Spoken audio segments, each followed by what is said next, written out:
Hey everybody, welcome back. I'm Brittany Hughes. You're watching MRCTV and this is your reality check.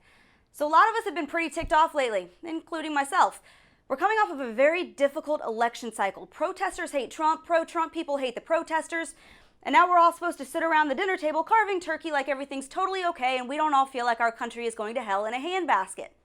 And in times like these, it can be really hard to remember all the ways in which we are unbelievably blessed to live in the United States of America. I'll admit that I don't do enough of that myself, so here we go. I'll start. I'm thankful for every single service member who has put his or her life in harm's way to defend my freedom. And while our country is often divided on the issue of war and how we conduct it, I'm thankful that we have a military that fights for our right to choose our own government and then get ticked off when things don't go our way. And by the way, so far in 2016, 58 police officers have been shot to death in the line of duty.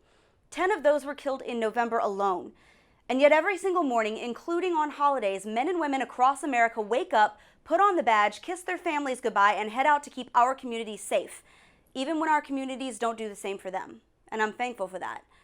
And yes, we have an immigration enforcement problem in this country, but I am so thankful that America is so prosperous and so free that millions of people from all over the world are trying their best to get here. And regardless of all of our political differences on that topic, I'm thankful that America has historically been the most generous, welcoming nation on the face of the planet.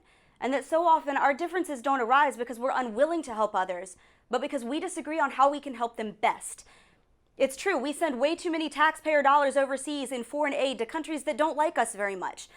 But I'm thankful that at least we're not one of the many nations that needs another country's help to survive. In many ways, our freedom of religion and our right to live our lives based on our deeply held faith is under assault. But I'm thankful that we had those freedoms to begin with and that we continue to fight for them. Last year alone, as many as 1 million children lost their lives to the tragedy of abortion. But I'm thankful for the 4 million children who were born that year. And I'm going to keep advocating for the right of all unborn children to be given the chance for life.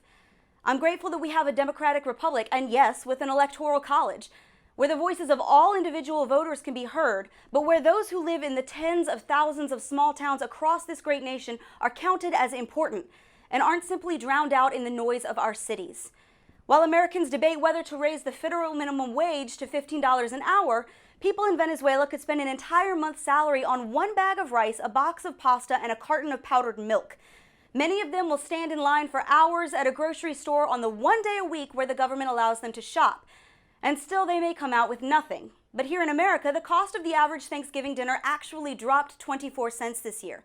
When was the last time that we were all simply thankful for food? As a woman, I'm thankful that I live in a country where everyone, regardless of their gender, color, ethnicity, or religion, is allowed to obtain a higher education, in a land where the only person who can truly hold you back is yourself. There are countless things to be thankful for in the United States of America, too many to even begin to name.